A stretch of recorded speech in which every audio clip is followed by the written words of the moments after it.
Graças e paz do nosso Senhor Jesus Cristo para todos. Aqui é o pastor Luciano e hoje vamos estudar o livro de Êxodo, capítulo 21 e 22. Antes de começarmos a nossa aula e estudarmos, vamos orar, agradecermos a Deus por esse momento que iremos passar juntos. Querido Deus, Pai, graças te damos e te agradecemos, Senhor, por tudo aquilo que o Senhor tem feito e está fazendo em nossas vidas. Obrigado, Senhor, por essa oportunidade de estudarmos juntos a Tua Palavra.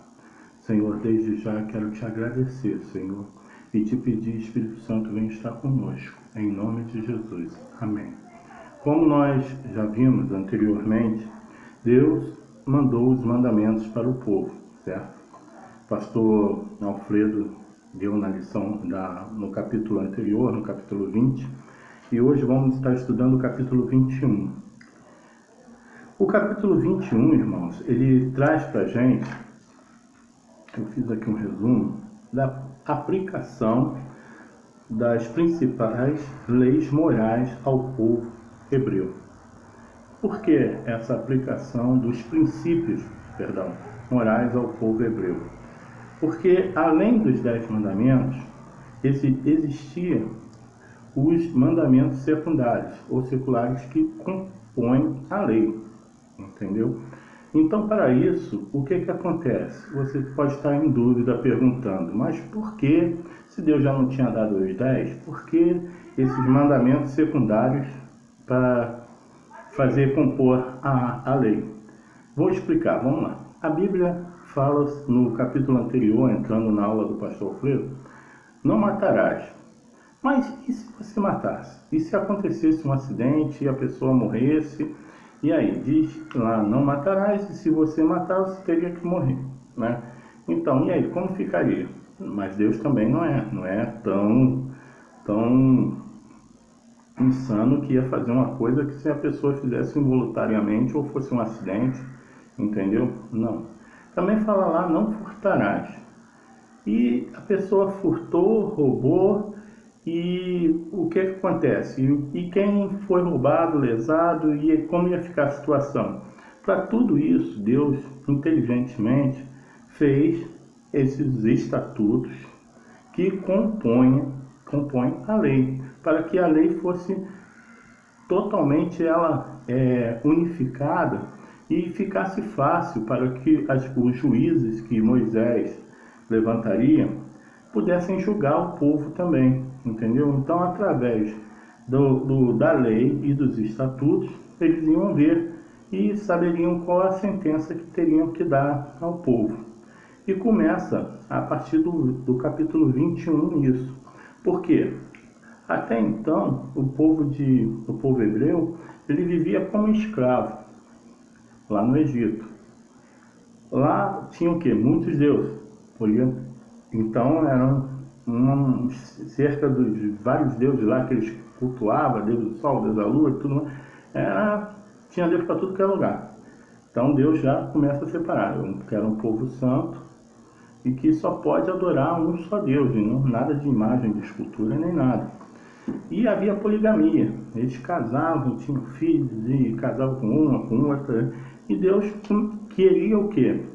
Educar o seu povo. Tirar esses princípios, essas coisas, essas bagagens que eles estavam trazendo, e para isso ele precisava educar o seu povo através da lei e dos estatutos que vinham com essa lei. É o que nós vamos ver agora aqui. Quando a gente chega no capítulo 21, como é o capítulo 21 e o 22 são um pouco grandes, eu separei alguns versículos que a gente vai usar eles como base e vamos entender todo o capítulo, entendeu?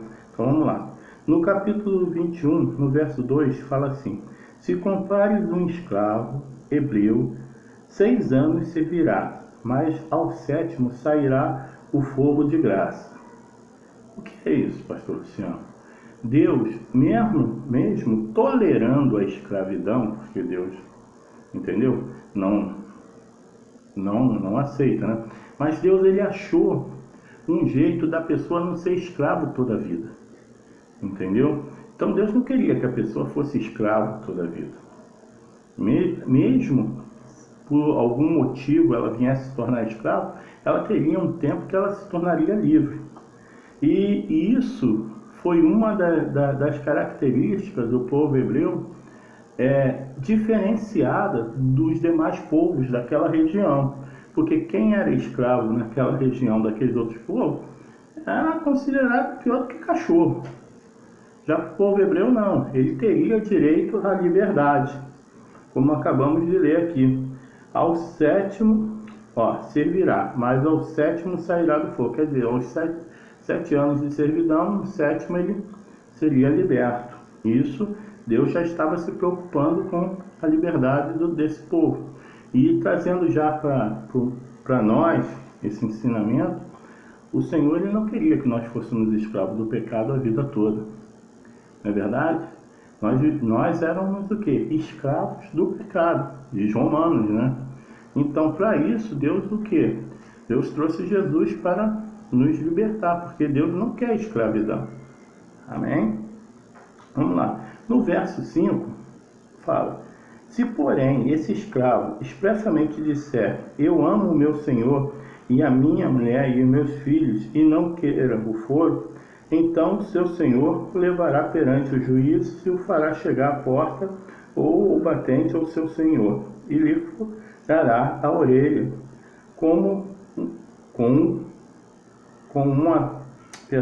e furará a orelha como uma vela. Então ele o servirá para sempre. Vamos entender isso aqui.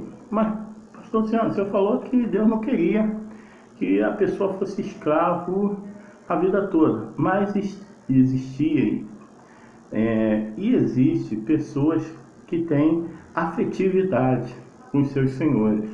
Eram exemplos desses tipos de escravos que tinham afetividade com seus senhores, que sentiam prazer de estar com eles. Já pensou, ele ia ser liberto, ia para onde, ia fazer o quê, entendeu? E ele gostava do que fazia.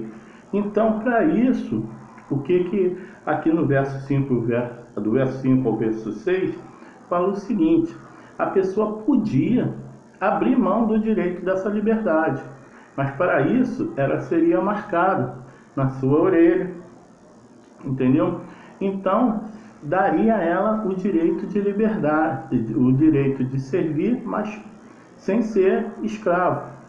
Seria ele liberto, quer dizer, se alguém chegasse lá, reconheceria, ele está ali pelo livre e espontânea vontade, ele não está ali porque ele é um escravo. Então ele traria a marca, como Jesus foi lá na cruz do Calvário e marcou nas palmas das suas mãos, para nos dar direito à liberdade. Quer dizer, nós o servimos a Jesus, mas com direito de liberdade, entendeu? Servimos porque queremos o servir. E isso no verso 5 e no verso 6 fala isso. Já lá, quando a gente vai lá para o verso 15 e o verso 16, que é um dos principais desse capítulo 21, que eu acho que é o mais interessante, que fala lá: quem ferir a seu pai ou a sua mãe certamente será morto.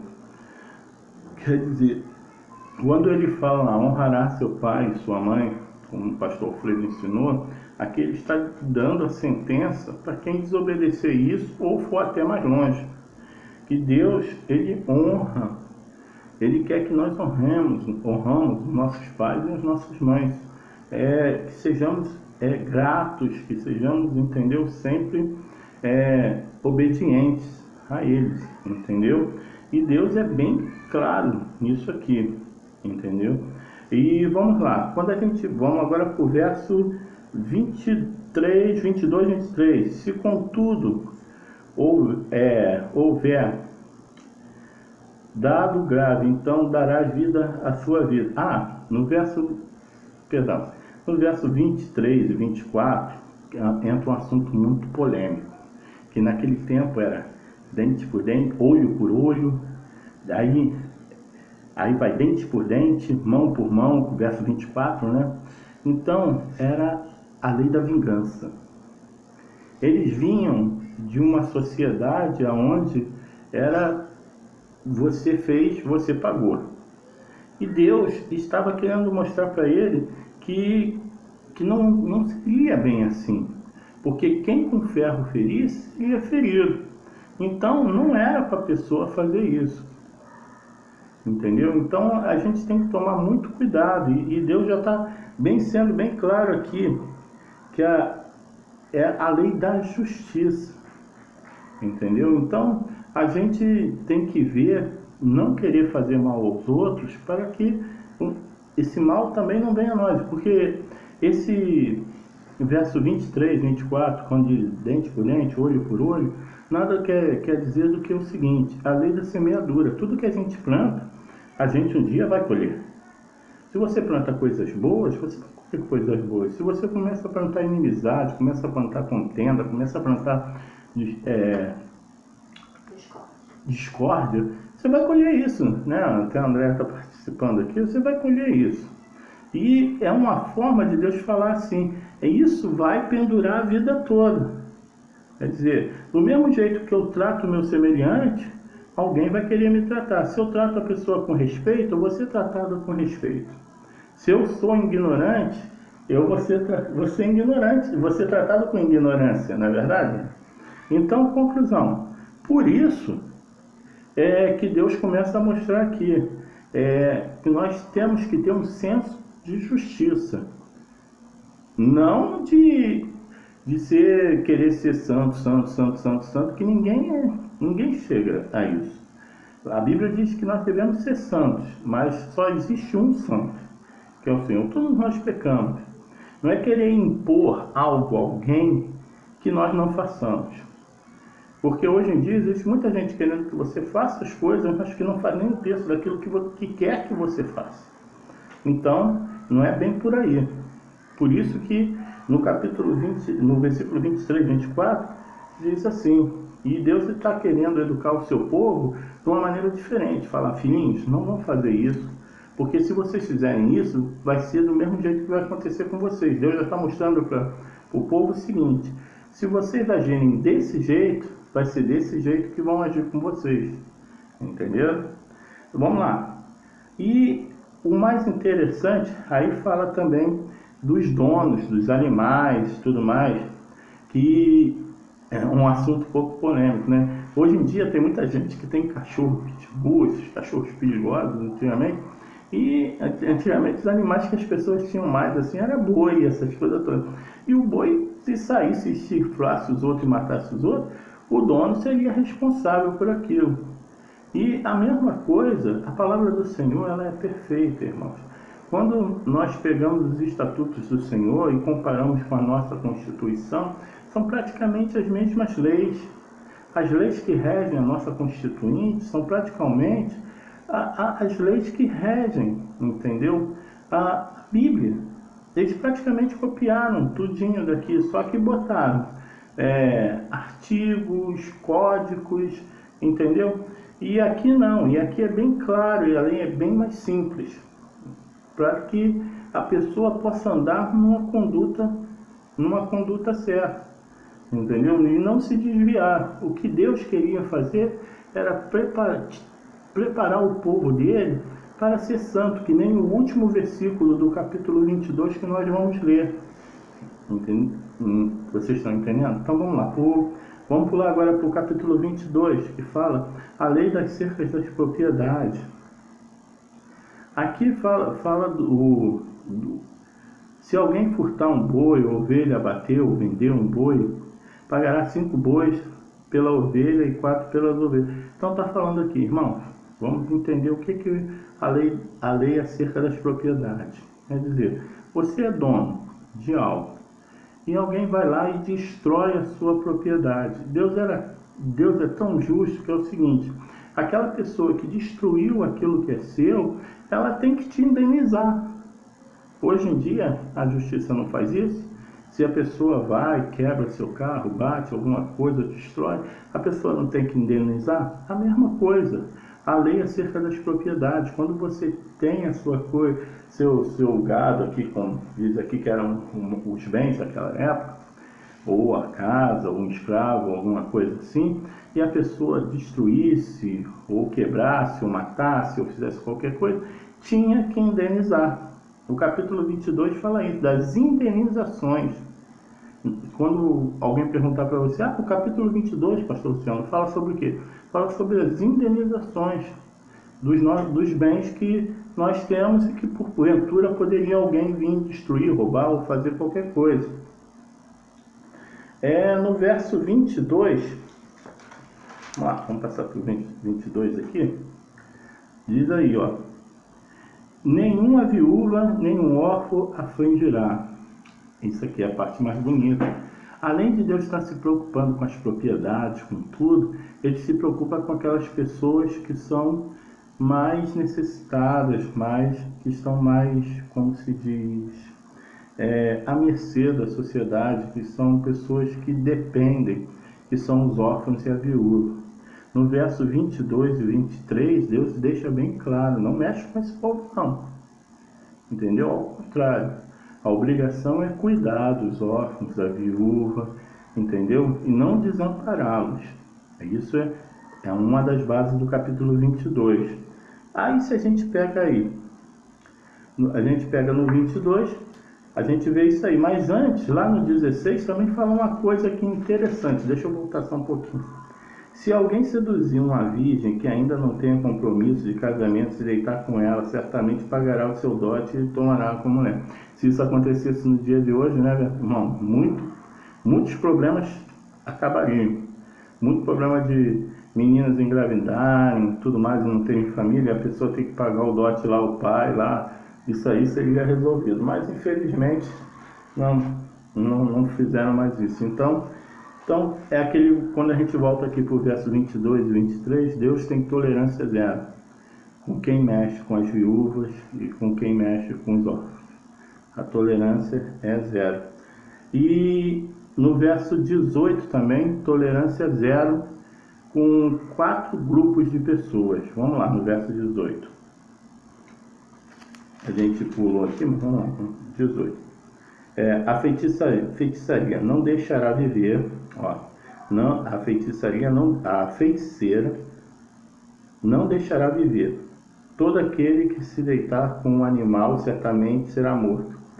Verso 20, quem sacrificar os deuses e não somente ao Senhor será morto. Verso 21, e fala sobre o estrangeiro. Mas eu quero voltar a esses versículos anteriores, vamos lá. Tolerância zero para quem também? Vamos lá. Feitiçaria, zoofenia, que é se deitar com animais, e idolatria. Todos nós sabemos o que isso quer dizer, não é verdade? Feitiçaria nada mais é do que satanismo. Está mexendo com Satanás, direto. Isso aí, zoofenia a gente sabe, são aquelas pessoas que têm... Eu considero até distúrbio, porque isso não é uma coisa normal. Isso é demônio mesmo, um distúrbio, ou doença, alguma coisa assim, que afeta essas pessoas, que querem, de vez de ter relações com gente, querem ter com animais. Idolatria, porque desde o começo, quando eu comecei a falar, lá no Egito eles eram polígamos, né? Tinham vários deuses. Então, Deus já começa a falar, peraí, vai ter um só Deus, né? Então, vamos ter um só Deus e pronto, e acabou. Nada de ficar fazendo estátua aí, que nem fizeram do bezerrinho e tudo mais, não, isso acabou. Né? É um Deus só e pronto, e sou eu, e não tem imagem, não tem nada, eu sou o grande, eu sou, e pronto, isso será o final. E para terminar esses 2 capítulos, a coisa mais bonita que nós temos aqui é que Deus ele se preocupa com a saúde do seu povo, né? Quando fala que quando Deus fala que a gente não deve comer nenhuma, contra Deus não blasfemará, tudo mais, isso aí, e fala sobre comer a comida deslacerada, triturada, essas coisas. Deus está se preocupando com a saúde do seu povo. E para terminar, que como eu falei desde o começo, que Deus, no verso 31, ele fala: sede homens santos, portanto não comeis carne despedaçadas no campo, aos cães lançados. Quer dizer, Deus está querendo um povo santo, cuidando da saúde desse povo, para que não venham exemplo, carne despedaçada, que é aquelas carnes lá, Deus sabe de onde veio, só ele mesmo, então que as pessoas matavam e tudo mais. Então Deus se preocupava, não, sacrificadas, essas coisas, não participa disso não. Então se separa. Deus já estava desde o começo já querendo o quê? Separar um povo, educar um povo, mostrar esse povo como ser santo, um povo separado, um povo que seria diferente, um povo que daria direito às outras pessoas a terem direitos também, como a liberdade, como a mostrar ao povo que o que é errado tem que ser consertado, restituir os erros, porque não é só ir lá, a pessoa roubou, porque hoje em dia, irmãos, o que acontece? A pessoa rouba um carro, rouba alguma coisa, vai lá, a polícia prende, mas muitas vezes não recupera o bem, e o que acontece? As pessoas ficam presas. Olha como Deus já pensava nas coisas. Eu vou prender esse cara, que acontece hoje em dia. A sociedade vai ter que sustentar ele, vai ter que pagar um dinheiro para a família, porque ele não vai ter renda para poder alimentar os filhos e tudo mais. Então, quer dizer, a gente ainda vai ter que alimentar a família dele e tudo mais. E quem perdeu um familiar, perdeu um bem, alguma coisa, não vai ser restituído. Entendeu? E daqui a pouco ele está solto. Já aqui na Bíblia já falava o contrário. Calma aí. Você vai pagar e vai restituir essa pessoa. Vai dar seu jeito. Ou vai virar escravo, ou vai fazer isso. Imagina se isso acontece hoje em dia. Acho que diminuiria bastante essa criminalidade toda que acontece por aí, não é verdade? Eu quero ficar por aqui, agradecer a vocês. Falei que não ia demorar muito, porque se a gente começa a ler o capítulo 21 e 22, é muito texto, mas eu espero ter passado para vocês o conteúdo desses dois capítulos. Espero que vocês tenham entendido que esses estatutos eram para complementar a lei, para que o povo de Deus pudesse atravessar essa transição de saída de escravo para um povo liberto, livre, é um povo separado por Deus, de uma maneira bem, entendeu, especial, tratada por Deus, e que Deus estava ali querendo tirar as mazelas que estavam carregando sobre si ainda daquela vida anterior de escravo que eles tinham. E para isso Deus precisava educar esse povo, educar através do que? Das suas leis e dos seus estatutos. Amém? Fique com essa palavra. Eu agradeço a Deus a minha oportunidade. Vamos estar orando. Obrigado, Deus, por mais essa oportunidade. Obrigado por termos aprendido juntos a Tua palavra. Te agradecemos, Senhor, e continua nos abençoando. Nos dá, Senhor, uma noite abençoada, Pai, em nome de Jesus. Que a graça e a paz do nosso Senhor Jesus Cristo e as doces consolações do Seu Santo Espírito seja com cada um de vós e todo o povo de Deus. Diga amém. Fique com Deus, querido. Tenha uma noite abençoada. Amém.